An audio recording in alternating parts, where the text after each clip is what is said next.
Hey there, good morning. How are you all doing? My name is Anita and you're watching me on my YouTube channel Slate with Anita. Well, before I really touch upon the topic of today, I just have a confession to make.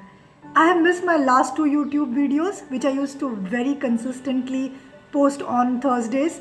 But then I realized that there was something or the other that was coming up and I missed it up. Why am I sharing this with you? Well, apart from the fact that I was feeling very horrible about it and very guilty about it, here's the funny thing that happened. If you've been following my videos, you do know that we are talking about well-formed outcomes, right? So it so happened that about 15-20 days back, and there was just suddenly the thought that started coming to my mind that I don't want to mess up on the consistently putting out of the video. I don't want to really go and spoil the schedule that I have created for myself. I don't want to do this. I don't want to do that. And lo behold, the same thing happened. I did end up missing two of my videos. However, the minute I realized my mistake, as soon as I decided that, okay, it's perfectly okay, I'll handle it, and I'm going to get back to this. Here I am talking to you on a really pleasant morning on a Tuesday from Bangalore, India. So, if you're watching my channel for the first time, you know that what I post majority of the times is this very favorite subject called Neuro-Linguistic Programming. So I share a lot of concepts on this subject by referring to Sue's book, that's Sue Knight's book called NLP at Work. And currently, after discussing quite a few concepts about NLP and how it impacts us in the real world, currently we are doing well-formed outcomes. And while we have touched upon how do well-formed outcomes change the way we can achieve stuff for ourselves at an individual level, today we are going to touch upon how is it going to impact things at an organizational level, right? So are you ready to go with me? Thank you. So, interestingly, whatever it is that I shared in my last two videos with regards to well-formed outcomes at an individual level also holds good for an organizational level. Where there are some very, very powerful, often quoted statements, but it's the time to bring back those statements. Example, what we measure is what we get. What we appreciate is what appreciates. The drift is companies or organizations which are very, very focused on a problem-centric approach or a problem focused way of thinking or focused way of laying down the outcomes, what do you think they'll get more of? They'll get more problems. Similarly, companies which are actually having very, very outcome way, that is going after whatever it is that they want way of thinking, and if that's the way they frame their mission statements, if that's the way they build their vision, then the chances of them being a very great organization increase much more, right? Well, think about this. If someone is working on, let's say, their customer service division or the metrics, they're deciding metrics to come up with how to, get better at dealing with customers. There are two ways the customer service metrics can be laid out, right?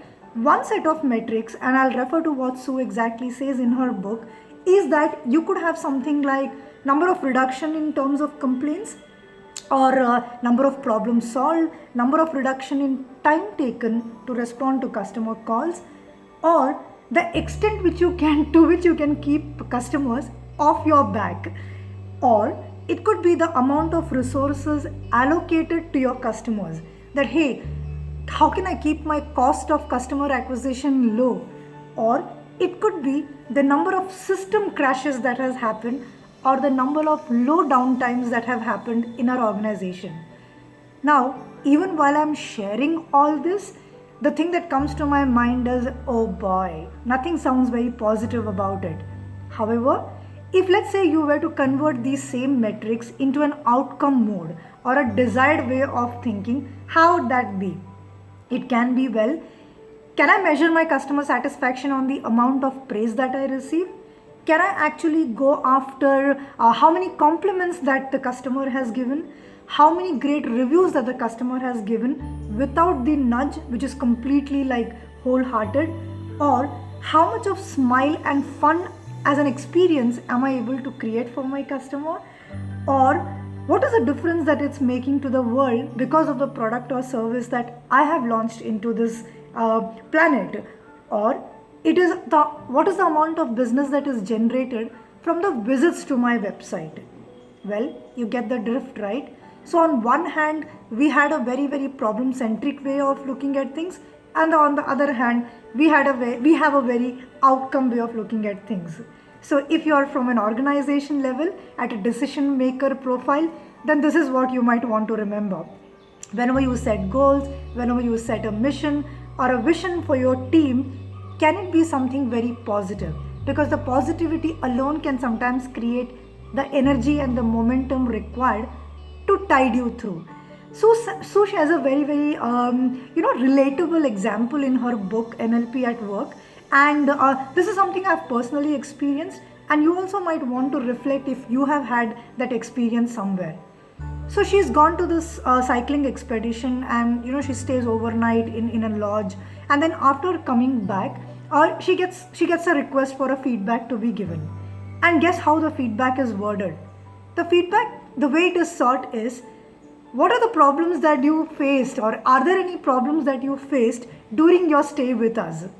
Well, ironically, the presupposition or the way Sue started thinking itself was that, okay, did I face any problem? What was it that went wrong when I was staying at that lodge?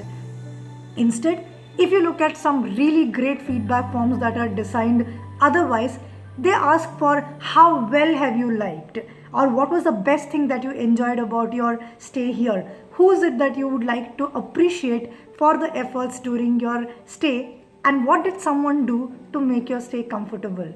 So, organizations, please pay attention. It's very easy to come up with a mission statement where you say that, okay, I want to stay ahead of the competition.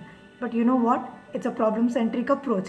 Because when you say something like you want to stay ahead of the competition, that means you're constantly keeping a watch on the competition.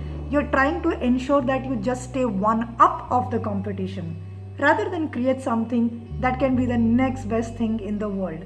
So, if you're an organization and you have an interesting story to share about what kind of mission or vision did you have and how did that play out for you, I will be all yours.